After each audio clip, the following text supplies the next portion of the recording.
Last week we talked about our identity as individuals, and as I kept thinking about that too, um, one of the things that I didn't talk about is how we pretend in lots of ways, and I get it. Lots of times it's just out of fun to be something different. And one of those ways is these little characters that we create digitally. This was Kathy's anniversary gift, August 1, 44 years. And by the way, some of you owe me money, so pay up. Um, Annoying each other, Kathy and Rudy, for 44 years and still going strong. And then, you have these little, what do you call these, memes? Is that what they're called? And so there's this identity that we choose and play and do on digital on the digital world, the virtual world, and those kinds of things too. And I get it. Sometimes it is just about the fun, but sometimes it's more than that too. It's hiding, it's pretending, it's a desire to be something, that you're not. And of course, maybe there's a little bit of that there. Actually, Kathy does a really good job with this. If you get any of her messages, hers really look good. Whereas mine is more about that's what I wish I looked like, thin and fit, that kind of thing. But again, it's just part of what I think is the challenge in our world when it comes to the questions about who we are, what we are, those kinds of things. So, um, Bob, I'm going to tell on you. got a text from Bob this week, and it was a highlight. Bob, thanks for reaching out and sharing. But one of the things that we talked about last week is that we're made in the image of God. And so Bob texts me and he says, "Yeah, I puffed out my chest this morning and reminded my wife that I am made in the image of God. So for breakfast, I got a burnt offering." So I hope that went better for you as the week went on. So last week we were focusing on our identity, who we are as individuals. This week I want us to focus on this idea of who we are as a group. Because we do have a group identity, if you will. And here in a moment, I'm going to share a lot of passages with you, a lot of texts, and sometimes I don't always think that's a good idea to dump so much of that at you. I think it's hard sometimes to grab what that main point is. And so that's what I want to help us do before we jump into that, is to think about the big picture. And that big picture is, who are we as a group? What's our identity as the Cedarloo Church of Christ, as the Church of Christ, as part of the church, okay? And one of the things that I really want you to take from this today and to remember is this right here. As each part does its work. Please read that with me. As each part does its work. Again. And so be thinking about that as we go through this lesson. And I hope as you reflect on the lesson this week and spend some time in prayer about it as well. How does that statement, as each part does its work, relate to you? And how does that relate to the rest of us who are a part of this fellowship, a part of this group? So with that in mind, what does the Bible say about us as a group? And so let's jump into it here. And I'm just going to read it right off the screen with you. I've selected some texts from that I think you'll be very familiar with, from Ephesians, the book of Romans, and 1 Corinthians. And beginning first here in Ephesians chapter 4 at verse 11. So Christ himself gave the apostles, the prophets, the evangelists, the pastors and teachers to equip his people for works of service. And as you know, it's hard for me to read a text and not and not talk about it as we read that. But again, just those first few lines here, those first few words says so much about who we are and what we are. And along with identifying or coming to a greater understanding about our identity as a group too, is within that is the idea of what does God expect from us? Okay? What does God expect from us? Why did he organize us like this to be a part of this very important group? to equip his people for works of service, so that the body of Christ, why? So that the body of Christ may be built up until we all reach unity in the faith and in the knowledge of the Son of God and become mature, attaining the whole measure of the fullness of Christ. Then there will no longer be infants tossed back and forth by the waves and blown here and there by every wind of teaching and by the cunning and craftiness of people in their deceitful scheming. Instead, speaking the truth in love, we will grow to become in every respect the mature body of him who is the head, that is Christ. From him, the whole body, joined and held together by every supporting ligament, grows and builds itself up in love as, try that again, as each part does its work. Oh, that's such a rich text and says so much about who we are as a group, but maybe even more importantly, those expectations that God has put on us as a part of this group. So just to kind of pull it together as we think about what we just read in Ephesians 4, we see that Christ appoints leaders with a certain purpose, if you will, to equip the saints for ministry, to create that unity that is born out of faith, to help us grow and mature as God's children. And how do we know that happens? Because we look more and more like Christ. And another way to think about that is we reflect those qualities of Christ back to the world. Stability in doctrine. Boy, you got to get a little excited about that, don't you? This idea of, when you think about some of the conversations that we have with family members and colleagues and friends and stuff about religion out there, it can be a little chaotic at times. Wouldn't it be nice to have more confidence about what we believe, about the doctrine that we read and study in the Bible? Speaking the truth in love. And finally, again, every member has a role, a purpose, okay? And so again, today, I really want to challenge us to think about that. What is that? What is that? And are we doing it? And if we're not, what are the consequences of our not doing that? Let's look at something from Romans chapter 12, beginning at verse 3. It says, "For by the grace given to me, I say to everyone among you, not to think of himself more highly than he ought to think, but to think with sober judgment, each according to the measure of faith that God has assigned. For as in one body we have many members, and the members do not all have the same function, so we, though many, are one body in Christ, and individually members of one another. Having gifts that differ according to the grace given to us, let us use them. If prophecy, in proportion to our faith. If service, in serving. The one who teaches in his teaching. The one who exhorts in his exhortation. And the one who contributes in generosity. The one who leads with zeal. And the one who does acts of mercy with cheerfulness." Now, I don't think this list here is meant to be exclusive. I think there are probably other examples. But I do find it interesting within this list, too, the degree of service, if you'll think about it. If prophecy compared to exhortation, if you will, or acts of mercy, I think those are really things maybe at the different end of the spectrum, if you will. But I think the point, as they're listed together, is that they're all equally important. Whether or not I'm right about the analogy that I'm making here, I do think I am right in saying that they are all equally important. Whatever your talent is, whatever that skill is, whatever you have been blessed by the grace of God, it is important that you do that you represent that in this group called the church. So what do we pull from Romans 12? Think with humility, not pride, not being so wrapped up maybe in thinking that my gift is more important than your gift. I know I've shared this story with you over the years. I don't have any new stories for you guys. I'm sorry, but Fritz. You've heard me talk about Fritz back in Candy, Ohio, Minnesota.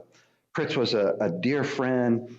a dear member of the church. He was the kind of guy, one story I remember about Fritz is he's getting some lunch one day at Taco John's and he's walking out. He got it to go, so he's walking back to his truck and he sees a man digging through the garbage for something to eat. And Fritz just gives him his meal. But Fritz doesn't have enough money in his pocket to go back in and buy another meal. But that doesn't dissuade him. That doesn't discourage him. He doesn't even think about that. That guy has a need and he's going to take care of it. And so he just goes home and he finds some leftovers to eat for lunch instead. That was the kind of guy Fritz was. And Fritz was the guy who mowed our grass, who cleaned our building and made it presentable. If there was snow on the ground, Fritz was going to be there and it was going to be shoveled before any of the rest of us guys could get there to take care of it. That's just who Fritz was. But Fritz would often lament to me while we were fishing or doing various things, as we did a lot. We were good friends. He would lament to me that, oh, I wish I could preach like you, Rudy. I wish I could teach like that. And I remember having that conversation with Fritz many times about how important his job was, his contribution was, and how it supported me in the work that I did. And I knew that no matter who I invited to church or who might be visiting that week, they were going to come into a clean, warm building because of what Fritz did. Is that important? Absolutely, it's important. Absolutely, it's important. So, which way did I just go? Well, let's quit that. Did we read that one yet? No, we didn't. Yes, we did. Okay, so we are one body in Christ. Okay, we did read that, right? Oh, I tell you what, growing old is a terrible thing. Different gifts, but the same grace. Use your gifts faithfully and fully, and don't ever question that it's less of a gift. There is no such thing. There is no less of a gift, okay? The problem is when the gift isn't being used, if you will. If the talent isn't being used. That's the problem we're addressing here. Okay. All right, here we go. 1 Corinthians 12, the last text I want to share with you. For the body does not consist of one member, but many. If the foot should say, because I am not a hand, I do not belong to the body, that would not make it any less a part of the body. And if the ear should say, because I am not an eye, I do not belong to the body, that would not make it any less part of the body. If the whole body were an eye, where would be the sense of hearing? If the whole body were an ear, where would be the sense of smell? But as it is, God arranged the members of the body, each one of them, as he chose. And if all were a single member, where would the body be? As it is, there are many parts, yet one body. You know, I think one of the things that this text says to us, too, is how valuable the multiplicity of parts, if you were, to the body. It just dawned on me, too, as I'm reading this, you know, being a person who suffers from a hearing loss. You know, you take these things out by hearing, right? Gilbert's smiling at me. He knows what I'm talking about. It's a different world. Even just taking that out for a moment, the room changes for me. What I hear, the feedback that I get changes dramatically. And so what's the problem? Problem is this ear stopped doing the best job that it could. Thankfully, in our world today, technology can help me with that and make up for that. I don't know, there might be a sermon in that too, how we might help make up for those things. But the bottom line is, I need those ears to do their job, to function better as a whole, okay? So some takeaways from this. Well, let's finish reading it first. The eye. The eye cannot say to the hand, I have no need of you, nor again the head to the feet, I have no need of you. On the contrary, the parts of the body that seem to be weaker are indispensable. And on those parts of the body that we think less honorable, we bestow the greater honor. And our unpresentable parts are treated with greater modesty, which our more presentable parts do not require. But God has so composed the body, giving greater honor to the part that lacked it, that there may be no division in the body, but that the members may have the same care for one another. If one member suffers, all suffer together. And if one member is honored, all rejoice together. So again, now summing it up, diversity and unity. Lots of times we hear about unity and diversity, and I think that's a good application either way. But I think part of what this is saying is we need some diversity in the body. In other words, different parts with different skills doing what they do to support the whole in doing what God has asked us to do, to present the gospel, right? And there's more to it than that. But of course, that's, I think, our crowning work, is it not? This Paul talks to the Corinthians about the necessity of rejecting inferiority. There aren't lesser parts. I think I've already made that point with my Fritz story. There aren't lesser parts. They're all important. Every part has a purpose. God's intentional design is that different parts have different purposes, but all doing what they've been designed to do, feed the whole and create that identity that God would have us to display to the world around us.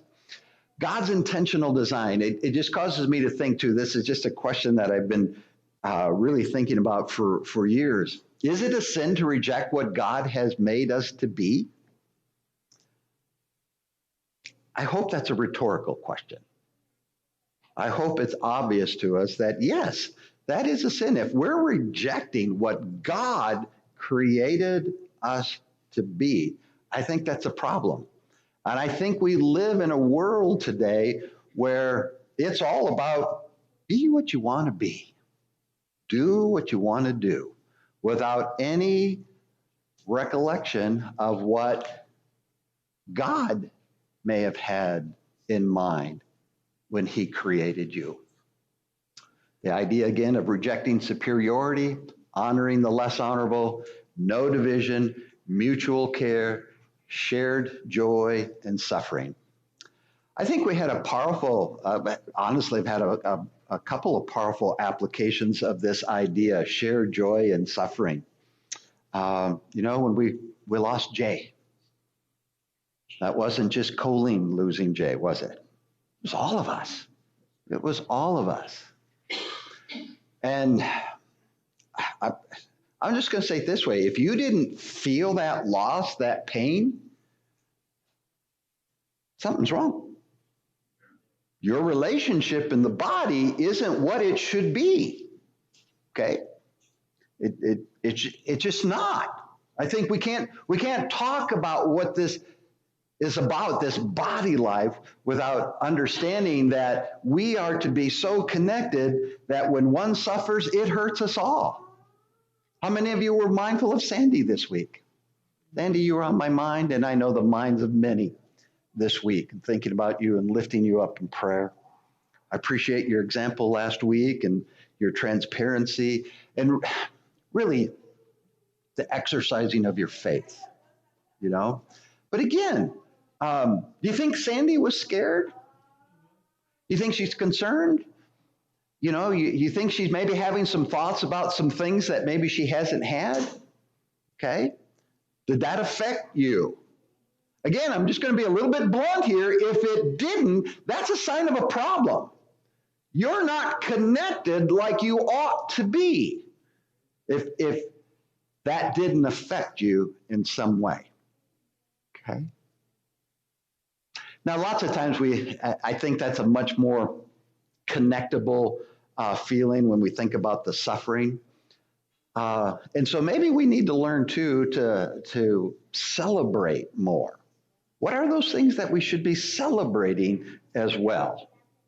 Okay, because I tell you what, if it's all about suffering, that can be a bit heavy. But how important, if we think about that, is as we share that suffering, it makes it easier on the individual who's experiencing it firsthand. At least that's my prayer and my hope. And I think it's true. I think it's true. So how important is our unity? and our identity as the church. And more specifically, that idea as each. You forgot already? Oh, we got to start over then. That's what we do in public education. It's called reteaching. You didn't learn it. We got to reteach it. So here we go. All right, put more 15 minutes back on the clock. We're starting over. As each part does its work. Okay, this is where the rubber really meets the road. Okay, so I want to try to illustrate this to you, how important it is that each part does its work and the benefit of that happening and what that can be like. I came across this illustration some time ago, and I've just been waiting for an opportunity to share it. So I'm going to do that. And this might have some shock value, but just be patient with me, okay?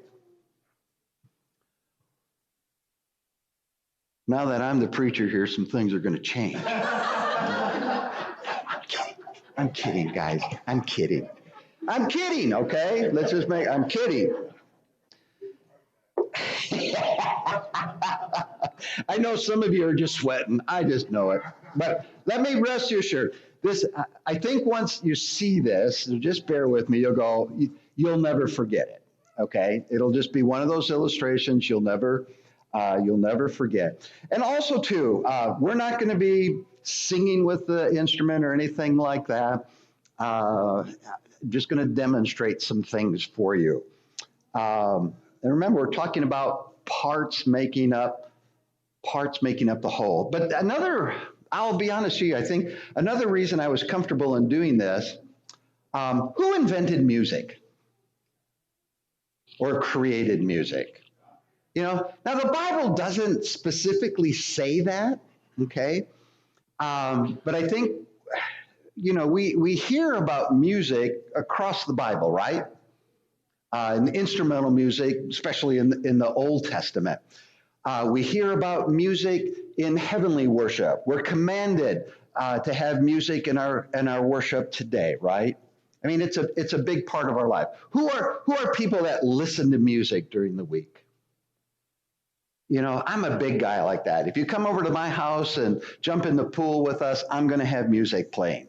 I'm one of those guys out on the golf course blaring music, and I like to play it loud enough they can hear me across the golf course. Now, I always did that unless I was playing with Roger, because Roger didn't think that was appropriate to play music, play golf. So when I was playing with Roger, there was no music, okay? So I'm really into that. But anyways, so music. I don't know how many of you remember during the pandemic, it was a Wednesday night Zoom session, and we were just chit-chatting after the lesson that evening. I don't remember what it was about. And I had made the commitment, and I publicly shared that too as kind of an accountability thing for me, is that I was going to start working at playing the guitar again. This is the guitar I bought in the mid-'70s when I was in high school. So this guitar is over 50 years old, okay? And it's been banged up a little bit. It's not as bad as Willie Nelson by any means. If you're familiar with, he's got a huge hole here and that kind of thing. But it's got some lumps and bumps on it, but I got it all checked out and restrung and started playing with it again. And what I want you to understand, first of all, about, let's do it this way. Whoop. Now, you always have to, gracious, I don't know how this is going to work. So before you ever play, anybody else play any instrument here? What do you play? Clarinet? My mom played the clarinet. Cool. But you could. Yeah, absolutely. Anybody else?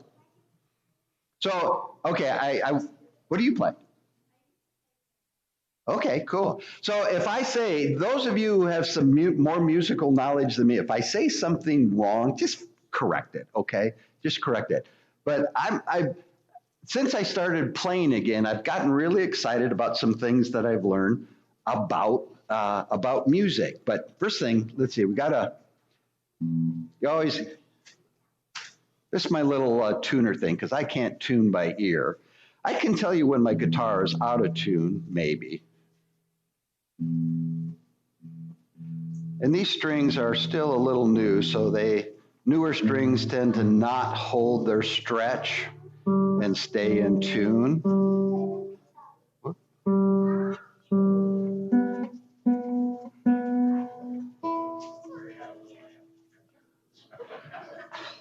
That was just tuning. That wasn't a song.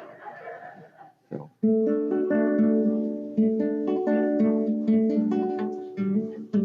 See, this feels a little bit like a concert. I'm sorry. So I'm kind of nervous, to be honest. So, and Kathy just laughs at that. All right, this is a D chord. This is a D chord. Here's a C chord, a voicing of a C chord, and here's a G chord, okay? Now, in order for that to work, I want you to think about, this simple little G chord. I'm fingering 4 different notes. On this fretboard, this is what this is called. Every place that I put my finger on this fret represents a different note. How many notes are there in music? 8 plus. Where do you get 8 from? That's 7, isn't it? Well, just basic notes. There's 7, right? There's 7. Now, so those 7 notes on any instrument are over, whatever makes those notes. So on the guitar, it's the fretboard, okay? And I find that amazing that from 7 simple notes. But there's all kinds of combinations. You combine those notes to get chords. You have the flat and the sharp. You go up and you make the sharp. You go down. You make the flat from each of those notes. And to me, music is a lot of math and patterns, which I think is one reason I kind of get into that. And so you've got all of that within just the music. But if you look at the instrument too, if you think about this bridge is an anchor point for all of these strings. All of these strings, they're different sizes and play different notes, okay? And are in a unique order. You have the nut up here, which is what this part is called. It's another anchor point for the string. You have the tuners up here that turn. All of those things have to be right in order for this to be an E. Okay, all of those things have to be right. And if I'm gonna do anything, I gotta.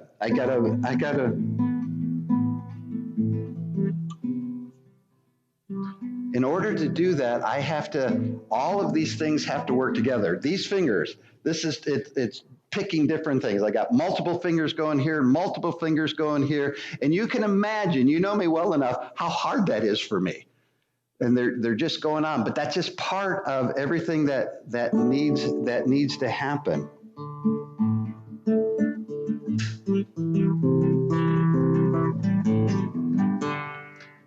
Do you hear that note right there? What happened there? One of the parts didn't do its job right. Okay? One of the parts didn't do its job right. And so, well, I represent multiple parts here, okay? All those fingers, all these fingers, all the construction of this, multiple parts. And if one thing gets messed up, that note is not going to sound like you want it to sound, okay? So again, let's just try to make this easier. So if I change, how's that sound, huh?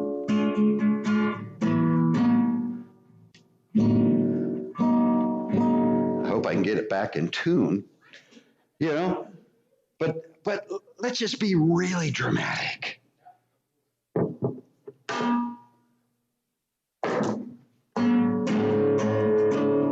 Come on, the part's not doing its job anymore. I know. So here's the point. When everything comes together, and I'm sorry, my ability isn't better than that to really show you what it could really sound like. But it sounded better than when it was out of tune, right? Please say right. Yeah. Thank you. Please agree with that. So as we think about that, as each part does its work, and there's also a part there too about doing the work well, if you think about it, okay? You can't go into it haphazardly. You can't go into it without commitment. So in the same realm as music on an instrument, I want you to think about this. What is the community hearing from us? Are we in tune or not? Are we in tune or not? And as I showed you on this, whether or not you realized it, just missing the mark a little bit, one part missing the mark a little bit can affect the whole group. You know, when I misplayed on that E string, the low E, it affected the sound of the whole instrument, not just that one part, but the whole thing. I hesitate to say this because it sounds condemning, and I don't want people to go there with this. But the strength of a chain is defined by what? Its weakest link. Now, I do not, and I am not suggesting that one person is blowing it for everybody. I'm not trying to suggest that. I'm not suggesting that we all need to take time and think about, oh man, am I the weakest link? Is that me? Don't go there with that. That's not what I want to do. What I want us to do is to ask ourselves, okay, am I doing my part? Am I exercising the blessings that God has blessed me with? Am I being the person that God has created me to the best of my ability? And if I'm doing that, then I am serving the whole the best that I can. But if you're not, then we're out of tune. And what the community hears from us isn't the concert they want to go to. It's not the concert you want to go to, is it? Is it? Would you pay $125 to come hear me play that in a concert?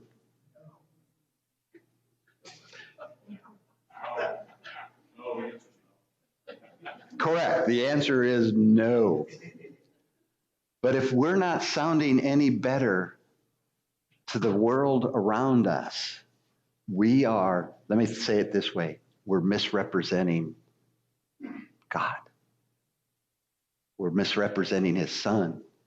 We're misrepresenting his spirit. Okay? So what's your part? You probably already know that. Can you be doing it better? We're counting on you too. Just like you're counting on me to do my part to the best of my ability. And I think to the best of my ability begins on my knees in prayer to God. And maybe for you today, you realize that's where you need to start too, on your knees in prayer to God. Because you've just realized for the first time that when you're not doing your part, it affects us all. So today, if we can help you in any way, won't you come while together we stand and sing the song of encouragement?